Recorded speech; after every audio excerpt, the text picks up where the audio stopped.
Liebe Hörerinnen und Hörer, herzlich willkommen zu einer neuen Folge von TUC Persönlich. Im Podcast stellen wir Forscherinnen und Forscher der TU Chemnitz von ihrer persönlichen Seite vor. Mein Name ist Nina Schreier und bei mir im Studio ist heute Juniorprofessor Dr. Frank Asbrock. Er ist seit April 2015 Inhaber der Juniorprofessur Sozialpsychologie am Institut für Psychologie an der TU Chemnitz. Bevor er zu uns kam, absolvierte er sein Psychologiestudium an der Universität in Bielefeld und erhielt danach in Bielefeld ein Promotionsstudium im Graduiertenkolleg Gruppenbezogene Menschenfeindlichkeit. Nach einem kurzen Zwischenstopp als wissenschaftlicher Mitarbeiter am Lehrstuhl für Sozialpsychologie an der Universität in Jena schloss er seine Promotion in Bielefeld ab. An der Universität Marburg erhielt er ein Postdoc-Stipendium und forschte und lehrte in der Marburger Arbeitsgemeinschaft Sozialpsychologie, ebenfalls mit dem Schwerpunkt gruppenbezogene Menschenfeindlichkeit. Und jetzt ist er hier bei uns. Herr Asbrock, schön, dass Sie heute unser Gast sind. Ja, vielen Dank für die Einladung. Auf YouTube habe ich gesehen, dass Sie auch mal als Science Slammer aufgetreten sind. Wie kam es dazu?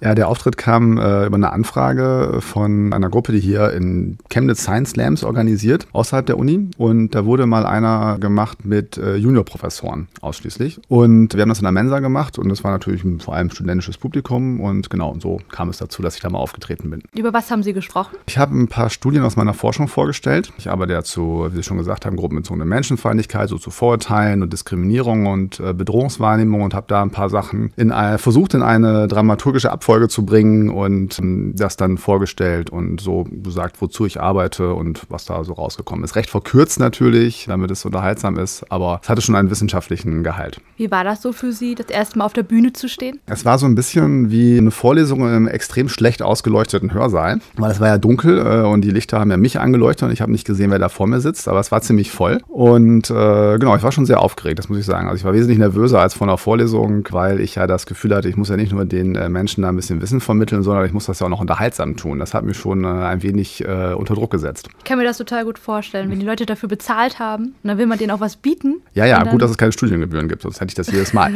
Könnten Sie sich denn vorstellen, so einen Science Slam auch als Format zur Wissensvermittlung in Ihren Vorlesungen zu verwenden? Ja, also im Prinzip ist es ja so ein Science Slam ja nichts anderes als eine Vorlesung, so sehr komprimiert und natürlich wesentlich mehr auf Unterhaltung getrimmt, aber es geht ja schon darum, Wissen zu vermitteln und so ein bisschen was über Forschung zu erzählen. Und ich könnte, also so wie ich meine Vorlesung aufbaue, versuche ich auch immer, die so zu gestalten, dass die Studierenden interessiert dabei bleiben. Also ich meine, ich habe es vielleicht mit der Sozialpsychologie ein bisschen einfacher durch die Themen, die ich bearbeiten kann, als Leute, die jetzt irgendwie was extrem Abstraktes oder Trockenes machen. Aber so versuchen so ein bisschen unterhaltsame Elemente in die Vorlesung reinzubringen und so die Studierenden, unter anderem so die Studierenden bei der Stange zu halten, das versuche ich schon. Und deswegen ist der Schritt von diesem Unterhaltungsformat zu einer richtigen Vorlesung schon so ein bisschen fließend teilweise. Das soll natürlich nicht heißen, dass ich nur Faxen machen würde in der Vorlesung, aber das ein paar Elemente mit reinzubringen, finde ich schon gut. Das ist, glaube ich, auch für die Studierenden ganz angenehm. Würden Sie denn noch einmal gerne als Science Slammer auftreten? Nee, ich glaube nicht. Also ich habe noch mal eine Anfrage bekommen, das zu machen, aber das ist halt sehr zeitaufwendig für mich, muss ich zugeben. Und ich möchte, wenn ich das mache, das auch wirklich vernünftig machen, muss mich dann auch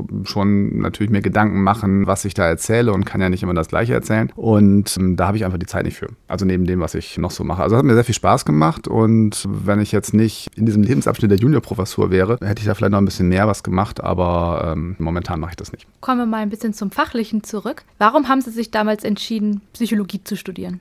Ich habe mich in der Schulzeit als Jugendlicher und dann in der Oberstufe irgendwann schon so immer so für so psychologische Themen interessiert. Also beispielsweise hatten wir in der Schule Pädagogik, das fand ich sehr interessant als Fach. Wir hatten keine Psychologie oder sowas in der Art. Aber da haben wir halt viele psychologische Themen besprochen und das war immer so eins der Fächer, die mich am meisten interessiert haben. Ich habe dann irgendwann angefangen, so als Jugendlicher so PM zu lesen, dieses Jugendwissenschaftsmagazin. Und dann kam es immer mehr, dass ich mich da vor allem die psychologischen Themen interessiert haben. Also wie funktionieren Menschen? Warum handeln sie so, wie sie handeln und auch so schon Verbindungen so in biologische Richtung rein. Das fing ja auch dann langsam an. Wollte dann eigentlich Sozialarbeiter werden und bin dann zum Berufsinformationszentrum gegangen. Das konnte man ja damals noch nicht übers Internet alles kriegen, die Informationen, und habe mich dann informiert und fand da eigentlich auch nur die Psychologie-Sachen interessant und diese ganzen Sachen mit Rechtsgrundlagen und alles, das fand ich dann nicht so spannend. Bin dann nach Hause gekommen und habe meinen Eltern gesagt, ich möchte Psychologe werden und hatte mich dann natürlich dann auch darüber informiert. Und so ist das dann gekommen, dass ich das angestrebt habe zu studieren. Wie fanden das Ihre Eltern? Auch die fanden das ganz gut. Die konnten konnten sich da nicht so wirklich viel drunter vorstellen. Die wussten, dass es sowas wie Psychotherapeuten gibt, aber hatten auch nicht so eine wirkliche Vorstellung, was man da außerdem noch mitmachen konnte. Und damals wollte ich auch noch Psychotherapeut werden. Also das war schon mein Ziel. Ich habe, bevor ich studiert habe, eine Ausbildung als Krankenpfleger gemacht in der Psychiatrie und auch mit dem Ziel, mich auf dieses Psychologiestudium vorzubereiten. Also ich wollte danach Psychologie studieren. Mein Abi war aber eben nicht gut genug, um das direkt zu tun. Und dass ich Wissenschaftler werden wollte und auch in die Sozialpsychologie gegangen bin, das kam dann erst später.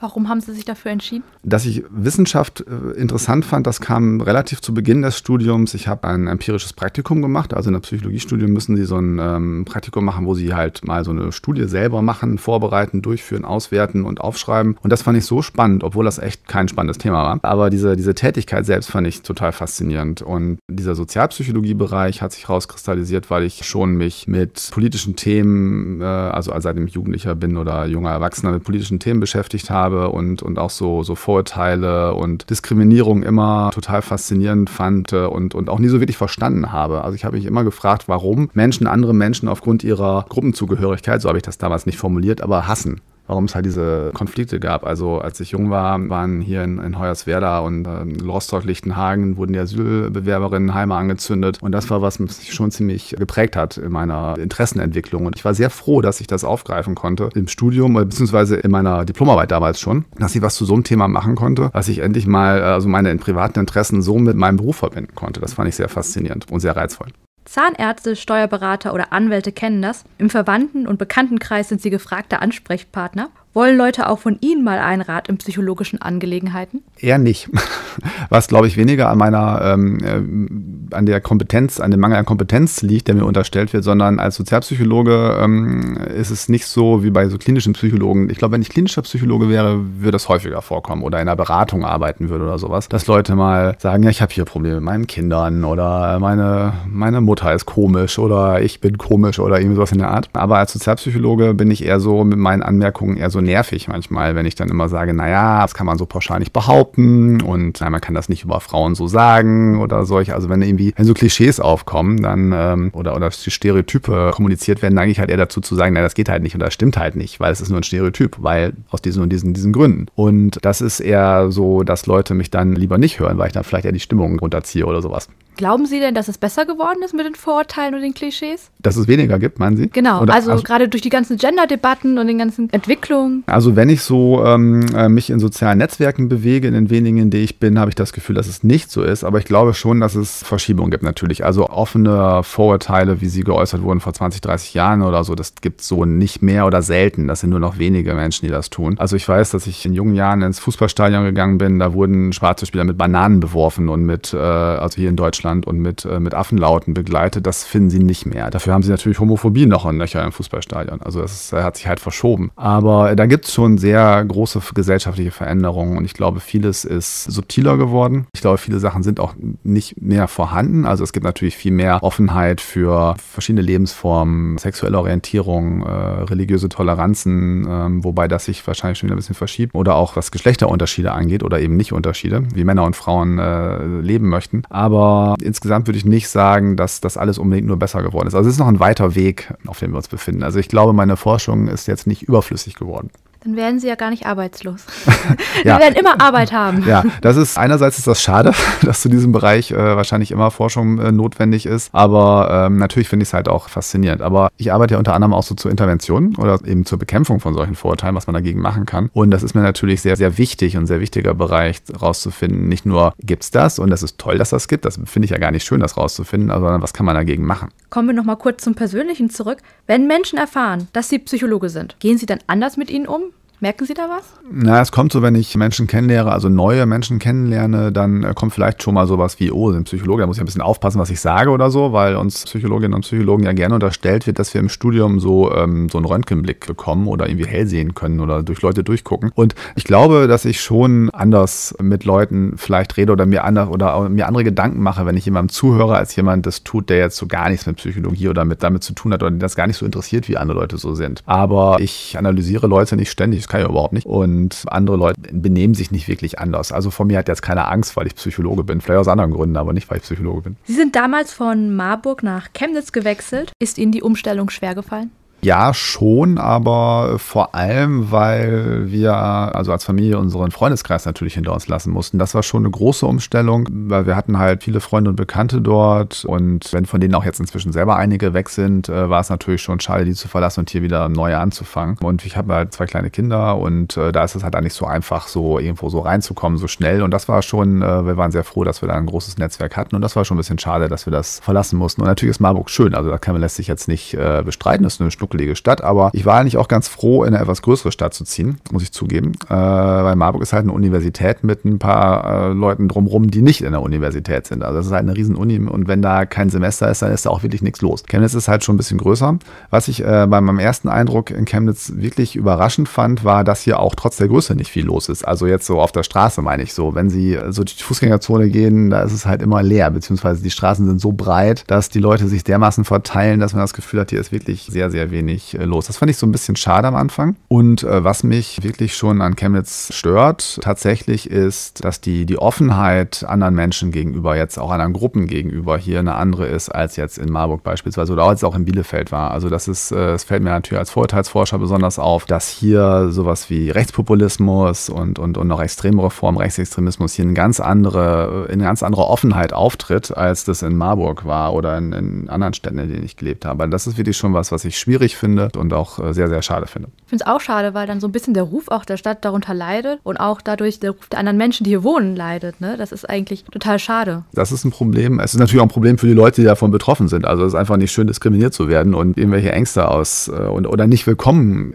geheißen zu sein, ist einfach kein schönes Gefühl. Also für Leute, die aus anderen Ländern kommen, für Geflüchtete beispielsweise. Und für die Stadt selbst ist es natürlich auch nicht gut. Und ich bin aber wirklich überrascht, sehr positiv überrascht, jetzt seitdem, wo ich länger hier lebe, von Chemnitz, wie viele Initiativen es doch gibt, die sich dagegen wehren und die was gegen diesen Rechtspopulismus und gegen dieses Bild auch machen, dass Chemnitz nicht irgendwie eine weltoffene Stadt wäre. Und ich meine, die Uni hat ja sehr viele internationale Studierende, bemüht sich da sehr und die Stadt selbst auch. Wir hatten letztens ein Treffen von der Stadt Chemnitz und ich habe mich wirklich gefreut zu sehen, wie viele Initiativen es hier gibt, die sich darum kümmern, dass Toleranz gelebt wird und Ähnliches. Und das finde ich wirklich toll. Also da ist hier eine Menge los und das hat mich sehr positiv überrascht. Hatten Sie denn einen Moment, wo Sie gemerkt haben, aha, Sie sind angekommen? Noch nicht so ganz. Das liegt aber auch ein bisschen an meiner beruflichen Situation. Ich bin ja Juniorprofessor und das ist eine erstmal zeitlich begrenzte Stelle noch. Und ich weiß halt noch nicht, ob ich hier bleibe. Und deswegen tue ich mich so ein bisschen schwer damit zu sagen, das ist jetzt hier mein Zuhause für immer. Ich könnte mir das sehr gut vorstellen. Meine Kinder fühlen sich hier wohl, meine Familie fühlt sich hier wohl. Trotz der Sachen, die wir uns immer anhören müssen von unseren alten Freunden, so in Sachsen und in Chemnitz wohnt ihr jetzt. Aber wir finden das schon schön hier und wir wohnen gerne hier. Aber ich kann jetzt nicht so einen Moment ausmachen, wo ich sage, jetzt bin ich hier angekommen. Aber ich glaube, falls es so sein sollte, dass ich mal hier, also weiß, dass ich für immer hier bleiben würde, also beziehungsweise die Professur kriegen würde, sowas in der Art, dann würde ich mich hier schnell zu Hause, also richtig zu Hause fühlen. Also ich fühle mich ja schon zu Hause. Es ist nicht so, dass ich mich nur als Gast fühle hier. Aber dieses Ankommengefühl, da fehlt noch dieser Moment zu, wir müssen nicht mehr weiter. Im Vergleich von damals zu heute, wie hat sich die Stadt aus Ihrer Sicht verändert? Also es tut sich viel. Also hier wird, was mir auffällt, hier in Chemnitz wird viel gebaut. Die Planung in der Innenstadt, alles neu zu gestalten, Kulturhauptstadtbewerbung läuft. Also es ist schon eine Menge hier los und da hat sich schon so einiges auch im Stadtbild verändert. Also die Zentralhaltestelle wird halt völlig umgebaut und alles und man kann mit seinem Auto, wenn man dann eins hat, oder mit seinem Fahrrad nicht überall langfahren. Ansonsten habe ich jetzt nicht so viel wahrgenommen, dass sich jetzt viel verändert hat, weil sind ja auch erst nur 3 Jahre, da ist jetzt ja auch nicht so, passiert ja auch nicht so viel. Und ich bin schon ziemlich eingebunden in Dinge wie auf der einen Seite meine Arbeit und auf der anderen Seite meine Familie, sodass ich gar nicht so viel Zeit habe, wie ich gerne hätte, mich noch mit der Stadt selbst und anderen Freizeitaktivitäten zu beschäftigen. Aber ich bin gespannt, also wo es hingeht in Zukunft. Noch eine letzte Frage zu Chemnitz. Seit einiger Zeit tut sich ja etwas in der Stadt. Das hatten Sie auch gerade angesprochen. Aufwertung des Brühls, Kulturhauptstadtbewerbung 2025, Campusentwicklung in der Innenstadt mit der neuen UB als Zentrum. Wo sehen Sie Chemnitz in 5 bis 10 Jahren? Also mit diesem Brühl, da bin ich mal ganz gespannt, was daraus wird. Seit 20 Jahren wird ja, glaube ich, schon versucht, da irgendwas rauszumachen. Und ich bin mal gespannt, ob da mal was raus wird. Ich finde das eine ganz tolle Gegend und ich hoffe sehr, dass da mal irgendwie ein bisschen mehr Leben wieder reinkommt. In 5 bis 10 Jahren, also ich hoffe, dass wir dann eine vernünftige Bahnanbindung haben. Ich sehe Chemnitz in 5 bis 10 Jahren als eine Stadt, die einen Fernbahnhof hat. Das würde mich sehr, sehr freuen. Das ist auch was mich hier sehr stört, dass einem das Hin- und Wegkommen sehr schwer gemacht wird. Aber vielleicht wird das ja was mit der Kulturhauptstadtbewerbung. Und ich würde mir wünschen, wünschen, dass Chemnitz noch fahrradfreundlicher wird, weil ich weiß nicht, ob Sie hier mit dem Fahrrad durch die Stadt fahren. Ich mache das jeden Tag und hier hören Fahrradwege einfach so ohne Sinn und Verstand auf und fangen auf anderen Seiten wieder an und man ist dem Wohlwollen von Autofahrerinnen und Autofahrern ausgesetzt und das ist etwas, was mich auch etwas hier stört und da würde ich mir wünschen, dass Chemnitz da noch ein bisschen fahrradfreundlicher für die Menschen wird, die es wagen, sich in den Verkehr zu stürzen damit. Gut, vor dem Ende noch einmal 3 kurze Fragen, 3 kurze Antworten. Wenn Sie nicht Wissenschaftler geworden wären, dann? Wäre ich wahrscheinlich noch Krankenpfleger. Wie schalten Sie vom stressigen Berufsalltag ab? Ich komme nach Hause und werde von 2 5-Jährigen begrüßt und habe überhaupt keine Chance mehr, über meinen Beruf nachzudenken. Ihr zuletzt gesehener Film? Das ist eine gute Frage. Ich glaube, das letzte Mal im Kino habe ich Django Unchained gesehen. Und zwar nicht in der Wiederholung, sondern als der neu war. Das ist schon ein paar Jahre her. Aber ich habe zwischendurch mal Filme gesehen. Ich gucke mehr Serien. Zurzeit gucke ich Life in Pieces. Das ist ziemlich gut. Danke, Herr Asbrook. Danke, dass Sie unser Gast waren. Vielen Dank.